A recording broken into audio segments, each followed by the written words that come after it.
나를 지원하는 인력과 나와 함께하는 사람들은 계속 배려를 하는 쪽에만 있더라고요. 그래서 역설적으로 보면 그들은 언제 배려를 받을까?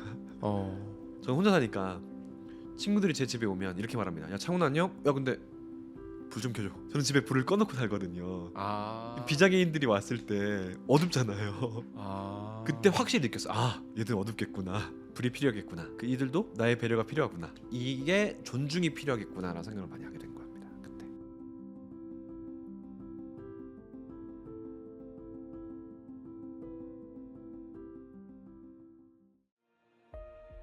523대 1. 최초가 된다는 것의 진짜 무게. 선구자가 되는 것은 미래를 여는 일이 아니다. 지금 이 자리에서 홀로 버티는 일이다. 버지니아 울프, 자기만의 방. 2011년 KBS에서 최초 장애인 앵커를 공개 모집합니다. 경쟁률은 523대 1, 3차 심사, 최종 1명. 그 한 명이 바로 이창훈 아나운서였습니다. 최초라는 단어는 언제나 근사하게 들리죠. 그런데 최초는 비교할 선례가 없다는 뜻이기도 하거든요. 아무도 가지 않는 길을 간다는 것은 아무도 길을 알려줄 수 없다는 것이기도 합니다. 최초의 장애인 앵커 모집이라는 게요. 그 시험에 합격 후기도 없고 족보도 없고 그렇죠. 예, 선배도 없고 참고할 만한 사례도 거의 없었을 텐데요. 이거 어떻게 준비하셔서 이렇게 되셨는지 한번 말씀해 주시죠. 당시에 대학원을 졸업을 하고 어떤 일을 해야 될까를 고민하던 역시 취준생의 마음으로 여러 가지 활동들을 하고 있었거든요. 그때 KBS 장애인 앵커를 모집한다는 공고를 보고 저는 별 생각은 없었어요. 당시에 또 2007년부터 하고 있었던 한국 시각장애인 인터넷 방송이라는 걸 또 하고 있으면서 방송이 참 재밌다 이 정도는 알고 있었는데 주변에 이제 사람들이 해보라고 하더라고요. 제 개인적인 생각으로는 장애인 첫 장애인 앵커인데 내 가능성이 어디까지일지 한번 도전해보는 거 재밌겠다. 내가 지금까지 해왔던 것 그리고 내가 어디까지 할 수 있을지 떨어지더라도 사람들한테 자랑할 수 있는 네네. 재료가 되지 않겠느냐라고 생각하고 무겁지 않은 마음으로 한 계단 한 계단 가보자라는 그런 마음으로 임하게 된 거죠. 근데 거기서 이제 어려웠던 부분은 아무래도 제가 아나운서 준비를 해보지 않았던 사람이다 보니 어떻게 준비해야 될까를 많이 고민했거든요. 두 가지가 있잖아요. 어차피 방송이라는 게 텔레비전 방송이니까 보여지는 모습과 그리고 전달력에 대한 문제 두 가지 중에서 제 스스로 제 얼굴이 어떻게 나오는지는 제가 인지할 수 없으니 그거는 패스하고 일단은 두 번째 뉴스 낭독에 대한 부분은 당시에 이제 홈페이지에 들어가서 각 뉴스에 있는 내용들을 다 긁어다가 점자 단말기에 넣고 열심히 읽었습니다. 낭독을 하고 녹음도 하고 사람들한테 들려줘 보기도 하고 그러면서 뉴스에 좀 더 익숙해지기 위한 저만의 방법들을 고안을 해서 연습을 좀 많이 했어요. 점자를 정말 많이 읽었습니다 그때. 수능 시험 칠 때만큼 읽었던 것 같아요. 점자를 열심히. 그래서 그렇게 연습을 하면서 면접을 했는데 다행히 저에게 장점이라고 하면 저는 이런 표현을 쓰는데 배는 게 없어서 두려울 게 없다 이런 표현을 많이 쓰거든요. 카메라가 어디 있는지 모르니까 저의 가지고 있는 당당함을 계속해서 그냥 뭐 떨지 않고 잘 전달을 했다. 그래서 저 개인적으로 운이 좋게 이렇게 또 앵커로 선발되지 않았을까라는 생각을 또 하고 하나는 제가 점자를 좀 남들보다 좀 빨리 읽는 장점이 있어서 뽑지 않았을까라는 생각을 좀 해봅니다. 예. 그 KBS 3라디오에서 지금도 행복 뉴스로 네, 하고 있습니다. 뉴스를 이렇게 전달하고 계시잖아요. 뉴스를 전달할 때 아나운서님만의 뭐가 제일 중요하다. 어떤 부분을 말씀해 주실 수 있을까요? 그냥 뉴스로 생각할 때는 첫 문장이 중요하죠. 첫 문장에서 치고 나가는 힘이 중요하다고 생각을 많이 하거든요. 어떻게 이를테면 어떻게? 이런 거죠. 한국은행이 뭐 이런 식으로 시작하는 오. 힘을 준다거나. 네. 오. 우리가 문장을 보면 한 뉴스라는 게 세 문장 네 문장으로 되어 있지만 리드 문장에 도입 확실한 내용들이 주로 많이 나와요. 그러니까 우리가 흔히 말해서 두괄식이라고 표현하죠. 중요한 내용들이 앞 문장에 다 있고 거기에 대한 문장이 왜 그랬는지는 두 번째, 세 번째, 네 번째 문장에 나와 있기 때문에 첫 문장에 어떤 얘기를 할 거야라고 할 때 힘을 팍 주고 에너지를 많이 줘서 저는 전달하는 편입니다. 아까 좀 전에 한국은행이 할 때 진짜 뉴스 딱 듣는 것 같아가지고 깜짝 놀랐습니다. 예. 처음에 어땠어요? KBS에는 그동안 창사 이래 장애인 아나운서가 존재한 적이 없었던 기관이었는데 입사를 하시고 어떤 느낌과 어떤 생각이 드셨나요? 당시에는 그냥 마냥 되게 기뻤어요. 내가 앵커가 됐다고? 내가 저 여의도에 있는 KBS 신건의 보도국에 들어간다고? 라는 기쁨이 있었는데 며칠 흐르니까 되게 걱정이 되더라고요. 한 번도 해본 적이 없고 대체로 아나운서 훈련을 한다는 게 뭐 이제 학원 다니고 하면 뭐 오래 걸리잖아요. 사실 진짜 오래 걸리는 네네. 아나운서인데 근데 가능할까? 또 하나는 그 책임감이 좀 있었어요. 522명의 힘을 받아서 해야 된다는 거죠. 다른 표현으로 하면 사람들에게 주목됐던 일이기도 하고 사람들이 관심 있던 일이기도 하니 내 때에서 이게 끊기면 안 된다라는 그런 책임감이 좀 강했습니다. 그러다 보니 더 열심히 해야겠다, 더 잘 준비해야겠다라고 하고 갔는데 쉽지 않더라고요. 아 일단은 이 종이가 아니라 점자로 준비를 해줘야 되잖아요 아나운서님께. 그런 시스템이나 그런 게 갖춰져 있었나요? 처음에 저에게 어떤 게 필요한지 질문을 하더라고요. 세 가지가 되게 중요하다. 저는 점자 단말기로 읽어야 되니까 근데 그게 좀 꽤 비싼데 그걸 좀 구매를 해주실 수 있는지. 아 비싸군요 그게. 네, 한 거의 600만 원 갔거든요. 네, 점자 비싸죠.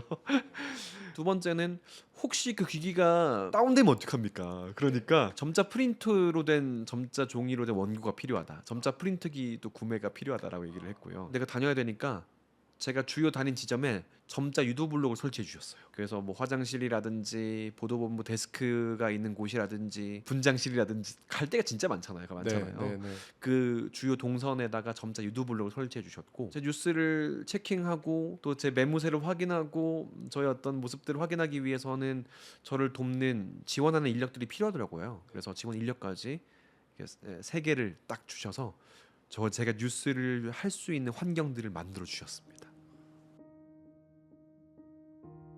존중한다는 것의 의미. 우리가 누군가를 배려한다고 할 때 우리는 종종 그 사람이 아닌 우리 자신의 불편함을 달래고 있다. 브레네 브라운, 취약함의 힘. 이창훈 아나운서의 강의는 아재 개그 한 줄로 끝납니다. 과도한 배려는 관계를 배려. 그 한 줄 안에는 수십 년간 들어온 어긋난 목소리들, 선의로 건넨 말이 오히려 상처가 된 수많은 순간들이 담겨 있을 겁니다. 배려는 방향이 한쪽을 향하면 배려가 되고 서로를 향하면 존중이 됩니다. 그렇다면 올바른 배려는 어디서부터 시작되는 걸까요? 어쩌면 그 답은 이창훈 아나운서가 살아온 방식 안에 있을지도 모릅니다. 아나운서님, 그 과도한 배려는 관계를 배린다. 예, 라임이 굉장히 좋은데, 예, 아재 개그 라임, 아재 라임이 굉장히 좋은데 이런 말을 하게 되신 이유가 있을 거 아니에요. 예, 기억에 남는 어떤 뭐 사건이나 계기가 있을까요? 예. 사실 저는 자꾸 제 안으로 시선이 향해요. 그리고 누군가 나를 항상 배려받는 공간에 많이 있었고 장애를 갖고 있다 보니 근데 생각을 계속 하다 보니 나를 지원하는 인력과 나와 함께하는 사람들은 계속 배려를 하는 쪽에만 있더라고요. 그래서 역설적으로 보면 그들은 언제 배려를 받을까? 라는 생각들도 여전히 있었고 그러니까 이게 맹학교를 다니고 대학을 다니고 특히 비장애인 사회에서 사람들과 많이 교류하다 보니 이런 마음 한쪽만 배려받는 생각이 쌓이면 장애를 바라보는 시선이 왜곡되거나 더 부정적으로 고착할 수 있겠다라는 생각을 많이 했습니다. 불쌍한 사람들에게 어떤 동정을 베푸는 시선으로만 그치는 게 되겠구나. 그래서 이 시선을 타파하기 위해서는 나의 이야기 아재 개그를 통해서 그들의 마음에 있는 응어리라고 할까요? 항상 제 이야기를 듣는 사람들에게 나는 그런 생각을 갖고 있지 않아. 나도 바꿀게 라는 저의 선언이기도 하고 선포이기도 하는 거죠. 과도한 배려는 관계를 배려라는 것도. 그런 의미였군요. 나를 배려해 주시는 분들은 언제 배려를 받지? 그리고 실제 사례를 말씀드리면 저는 혼자 사니까 친구들이 제 집에 오면 이렇게 말합니다. 야 창훈 안녕? 야 근데 불 좀 켜줘. 저는 집에 불을 꺼놓고 살거든요. 비장애인들이 왔을 때 어둡잖아요. 그때 확실히 느꼈어. 아 얘들 어둡겠구나. 불이 필요하겠구나. 그 이들도 나의 배려가 필요하구나. 이게 존중이 필요하겠구나라는 생각을 많이 하게 된 겁니다. 그때. 그 말에 대해서 어떻게 생각하세요, 아나운서님? 세상은 원래 불공평하다. 많은 사람들이 얘기해서 이제는 뭐 당연하게 받아들여지는 말이긴 한데 세상은 원래 불공평한데 남 탓 혹은 뭐 환경 탓, 뭐 부모님 탓 아니면 회사 탓을 하면 잠깐은 뭐 좀 속이 시원할 수는 있지만 그 탓을 한다는 것 자체가 나는 아무런 잘못이 없는 무고한 사람인데 여러 가지 탓 이런 것들로 인해서 내가 지금 이렇고 피해를 봤어. 그러니까 한마디로 나에겐 책임이 없음을 선포하는 거란 말이죠. 세상은 원래 불공평하니까 이렇게 탓만하고 있지 말고 내가 어떻게 하면 여기에서 조금 더 나아질 수 있을까, 성장할 수 있을까, 이 환경에서 벗어날 수 있을까, 이거를 생각해야 한다라는 때 많이 쓰이는데 이 부분에 대해서 아나운서님 생각을 여쭙고 싶습니다. 저는 뭐 기본적으로 우리는 장애라고 말하지만 전 이렇게 생각합니다. 다른 몸으로 살아가고 있다. 각자 다른 몸으로 살아가고 있는 거죠. 누군가는 눈이 보이는 몸으로, 누군가는 눈이 보이지 않는 몸으로. 모든 사람들의 생김새는 다 다양하고 다르잖아요. 우리는 다른 몸으로 한 세상을 걸어가고 있다라는 생각을 여전히 하고 있고요. 저는 불공평함에 대한 거는 맞죠. 구조적으로 우리가 자본주의라는 사회 체제에 살고 있기 때문에 그 구조를 벗어날 수 없으니까요. 시간과 공간을 벗어날 수 없으니까 그 구조를 바꾸는 일은 뭐 정치나 경제나 뭐 다른 큰 매크로 환경에서 해야 되는 거고, 개인의 차원에서 뭐 저는 어떻게 생각했냐면, 저는 균열이란 키워드가 되게 중요하다고 생각합니다. 균열, 되게 불균형한 상태라고 생각해요, 인간은. 저는 그런데 균열을 내서 균형을 맞춰야 된다고 생각합니다. 삶은 균열이 굉장히 많이 가 있어요. 금이 많이 가 있고, 제 삶도 마찬가지고, 저는 언제 부딪혀서 언제 또 이마가 찢어질지 몰라요. 그런 균열이 우리는 늘 발생하고 있기 때문에 다양한 방법으로 그 균열을 없애기 위한 스스로의 성장과 노력들이 있잖아요. 그래서 균형을 만들어갈 수 있다. 저는 균열을 내서 균형을 만든다라는 마음으로 살아가고 있습니다. 지금까지 사회생활을 하면서 혹은 자라오면서 아나운서님이 가장 듣고 싶지 않았던 말 그리고 가장 듣고 싶었던 말이 있다면 어떤 것들이 있었을까요? 저는 그 말을 별로 안 좋아하는 것 같아요. 고인다란 말을 되게 싫어합니다. 보인다. 고인다는 거는 곧 썩어지는 거잖아요. 근데 이제 저는 계속해서 조금씩이라도 이제 진보하고 싶거든요. 퇴보하고 싶지 않고, 그러다 보니까 고이고 싶지 않은 그런 마음들이 있어요. 그리고 제 개인적으로는 좀 좋아하는 말들이라고 하면 담는다라는 표현을 좋아합니다. 또는 전달한다 이런 표현을 좋아하는데, 왜냐하면 저는 무언가를 직접 경험하든 누군가에게 묻든 책으로 읽든 무언가를 해서 사람들한테 머릿속에 동기부여를 넘겨주는 일들을 하는 일이잖아요. 그럼 나에게 뭔가 잘 담겨 있어야만 누군가에게 그게 도달할 수 있다, 닿을 수 있더라고요. 잘 담아야겠다, 잘 그래서 닿아야겠다, 이런 마음을 가지고 이런 이야기들을 생각을 많이 하고 있어요. 지금 KBS 3라디오에서 행복 뉴스 진행하고 계시고 그다음에 베리 어프리 영화제에서도 MC를 보고 계시고 그리고 이제 지금부터는 이제 이창훈 배우님으로 네, 그 영화에 네. 출연하셨어요. 네, 네. 새로 고침이라는 제목의 영화 9월 초에 개봉을 앞두고 있는 새로 고침이라는 영화에도 출연을 하셨는데 영화 제목하고 마찬가지로 새로 고침에 대한 질문을 좀 마지막으로 드리고 싶습니다. 아나운서님의 삶의 목표, 그 목표가 왜 있는지를 설명하는 게 삶의 목적이잖아요. 이게 방향성을 나타내는 걸 텐데 이게 무엇인지 궁금합니다. 두 가지가 저한테 매우 중요한데요. 재미와 의미입니다. 삶에 살면서 항상 좋은 의미 있는 삶, 그리고 그 안에서 재미를 찾아야 된다라는 제 생각이거든요. 근데 저는 나는 무엇을 하기 위해서 뭘 해야 돼라는 생각보다는 나에게 찾아오거나 나에게 주어지거나 나에게 다가오는 것에 있어서의 의미를 만들고 그 안에서 재미를 찾자 주의입니다. 제가 뭔가를 찾아 나서는 일도 많지만 저에게 감사하게 다가오는 것들이 참 많아요. 제 삶에 있어서.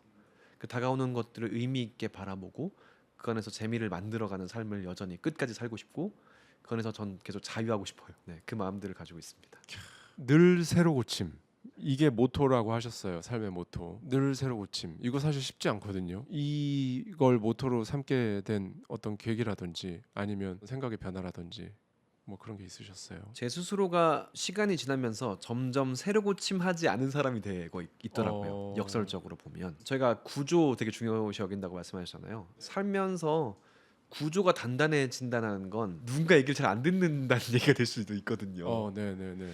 귀를 닫는 걸 수도 있거든요. 이제 그러다 한 번씩 사고가 터지거나 뭔가 이제 해프닝이 발생하면서 그래 장담하지 말자 너무 나에 과신하지 말자 이런 생각이 들 때마다 그래 계속 새로 고침해야 되는구나. 사람은 내가 오늘 한 얘기가 과거의 얘기가 될 수 있고, 내가 지금 하고 있는 시간들의 많은 것들이 계속해서 이 변하는 시간을 따라잡지 못할 수도 있다. 저는 말을 하는 사람이잖아요. 그러다 보니까 제가 하고 있는 이야기들이 늘 옳은 진리를 얘기하기보다는 지금 내가 전달해야 될 그 상황에서 이야기들을 많이 하다 보니까 사려 고침의 필요성들을 더 많이 느끼게 되는 부분이 있고요. 그런데 거기에 따라서 저 마음과 저의 태도와 저의 의지가 새로 고쳐지지 않으면 내 안에 담기지 않죠. 그럼 사람들한테 닿을 수 없죠. 그게 몇 가지 축으로 돌아간다고 생각합니다. 그러니까 새로 고쳐져야 되는 거죠. 이 원리가 하나라도 무너지면 저의 새로 고침은 완성되지 않는 거죠. 새로 고쳐지기 위해서 내 안에 있던 동기들을 외부로 돌리고, 새로 고치기 위해서 계속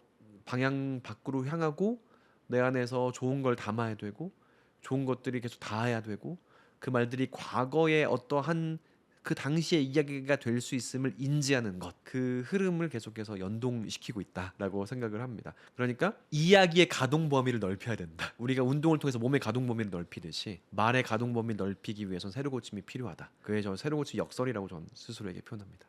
어떻게 보면 나라는 사람의 활동 반경에 따라서 인간관계가 이제 많이들 이제 바뀌게 되는데, 이거에 대해서 아나운서님도 이거를 이렇게 느끼고 계신지, 그리고 그 부분에 대해서 어떻게 생각하시는지 한번 말씀해 주시죠. 많은 것들이 바뀌게 되죠. 사람들 어차피 이제 조금씩 많은 쇠약해지고 삶을 마감하고, 또 그동안 내가 알고 있었던 사람이랑 달라지기도 하고, 그런 것들이 소외들이 발생하잖아요. 그런 당연함 속에서 저는 흘러간다고 생각합니다. 내가 가지고 있었던 가치나, 분명히 내가 지켜야 될 철학과 가치는 있지만 그것도 저 안에서의 균열이라고 생각하거든요.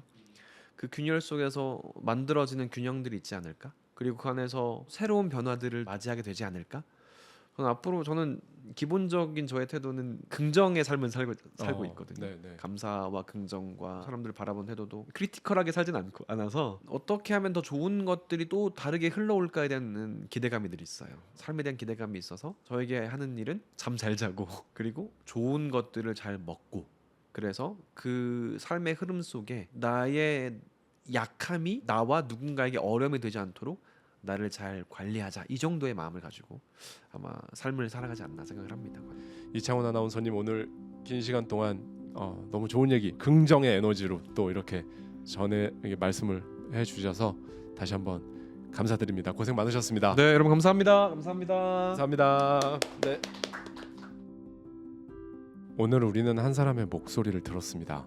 생후 7개월의 시각을 잃었지만 그 시각을 소리로 다시 구축한 사람, 사투리 때문에 웃음거리가 됐지만 결국 그 입으로 뉴스를 읽게 된 사람, 522명을 넘었지만 될 줄 몰랐다고 말하는 사람, 배려와 존중의 차이를 아재개가 한 줄로 설명할 줄 아는 사람.